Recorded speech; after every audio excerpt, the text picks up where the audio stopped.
Quero já agradecer a sua pergunta. Você que faz esse programa aqui se tornar brilhante, eu sempre digo que o patrimônio da Boas Novas é a sua audiência, então obrigado você aí que enviou essa pergunta. Por conta da graça, hoje pode tudo na igreja. Qualquer um canta. E a santidade foi abolida? Pergunta da nossa irmão ou irmã. Parece que essa pergunta tem a ver com algumas pessoas. Acaba acontecendo isso em algumas igrejas, né? Às vezes o dom fala mais do que o caráter, do que o testemunho. Às vezes porque a pessoa tem dons, canta, prega muito. E isso às vezes é credencial para a pessoa subir num púlpito, para poder pregar. Mas e aí? A dúvida dela é essa: qualquer um pode cantar. E a santidade? Será que o dom e a santidade tem que caminhar junto, ou se a pessoa não for santa, mas tiver o dom, ela é usada por Deus? Como é que a gente pode responder essa pergunta, pastor?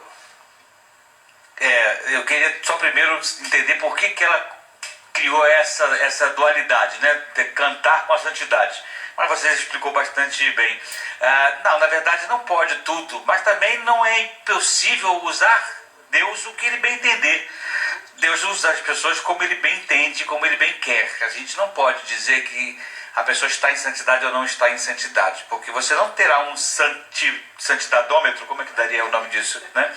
E aí estaria em cima da pessoa para você poder saber se a pessoa pode ou não pode estar cantando, pode ou não pode estar ministrando. Não tem como medir isso.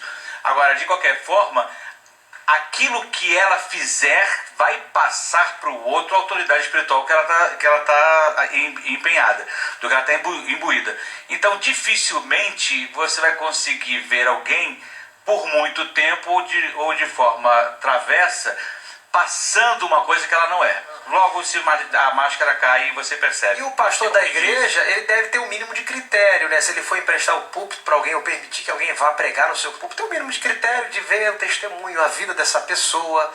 É o mínimo, né, pastor, que a gente tem que analisar. Quando a gente se apega à palavra de Deus, né? Atos capítulo 20, versículo 24, diz assim, palavras de Paulo, né?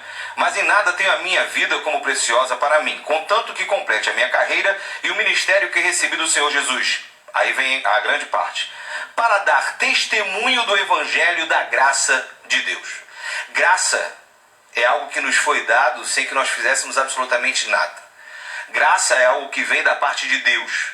Para que eu possa receber e estar cheio dessa graça, necessariamente eu tenho que ter sido convencido do pecado, da justiça e do juízo e ter noção de que a minha vida deve caminhar conforme a vontade do próprio Senhor. Então, para que eu manifeste essa graça, eu tenho que viver segundo os preceitos de Cristo Jesus. E a manifestação de Jesus em mim dará o testemunho daquilo que eu sou. Ou então, não vale tudo. Há uma necessidade de se buscar sim a santidade. Nós não vamos ter um santômetro, se é que a gente pode usar assim, claro que não. Mas os frutos, né? O fruto do Espírito Santo, que está bem claro na palavra de Deus, pode testemunhar daquilo que eu sou, daquilo que eu faço, daquilo que eu sei e que deveria fazer o tempo todo. Essa graça não é barata, né, Ivan? Ela é uma graça que foi até caro, o sangue, que custou o sangue de Cristo. E a gente tem que honrar esse sangue, refletir esse amor revelado na cruz do Calvário com vida, com testemunho, com perseverança, com renúncia, com santidade. É graça, mas não é de graça, né? Eu ia na mesma linha do Fernando. Eu acho, inclusive, que a pergunta, né, a pessoa que fez a pergunta, ela se equivocou um pouquinho, porque, na verdade, não é por causa da graça que está acontecendo isso tudo, e sim pela falta da graça. Exatamente, a falta de graça, né? Exatamente, porque com graça, pela graça de Deus, a graça do Espírito Santo, quem estiver no altar, quem estiver cantando, louvando no altar, fora do altar, em cima e embaixo, vai estar sendo extremamente usada por Deus, né? E o critério justamente é esse: ser agraciado pelo Senhor com dons, talentos, com uma vida santa, ter a vida de Cristo em suas vidas, renunciar às minhas vontades, né? Entender que o sacrifício de Cristo, esse sim, né, é a graça de Deus sobre nós, é a gente alcançar um favor que nós não conseguiríamos alcançar. Não há ação que o homem possa tomar que nos leve à salvação se não for o sacrifício de Cristo. Isso é a graça sobre nossas vidas, né? Isso sim vai nos levar a entender, a renunciar, a agradecer e ser santo.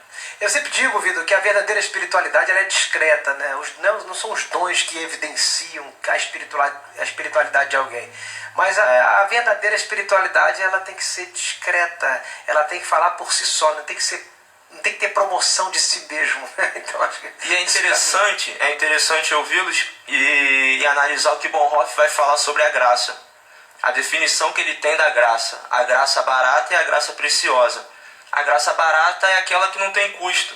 É uma mensagem que não tem... que você ouve a mensagem do perdão, mas não precisa ter arrependimento. É uma graça barata. Só que aquela graça preciosa que ele vai definir é uma graça que tem um preço. Existe um custo. Você não recebeu de graça porque Jesus é a própria graça. Você não recebeu Jesus para você viver da forma que você quer. Você precisa ter um padrão. Você precisa, como Paulo vai falar, aprender de Cristo. Você precisa caminhar como Cristo caminhou. Eu só tenho, Pablo, desculpa, Sim. eu só tenho preocupação com esse tipo de pergunta, porque parece que tem um fundinho de medida legal, né? Um legalismo que vai medir quem pode, quem não pode, quem deve, quem não deve. E isso é uma coisa que a gente não pode entrar nesse mérito, a menos que seja uma coisa muito flagrante. Mas não há como medir, né, se a pessoa tem ou não tem condições. Não de é estar à toa ministrando que coisa Paulo parecida, né? fala, né? Não importa se é de Paulo ou se é De Apolo. de Apolo, o que importa é que o Evangelho de Cristo Jesus seja manifesto. Então ele deixa isso claro. Muito bem, mais uma perguntinha aqui.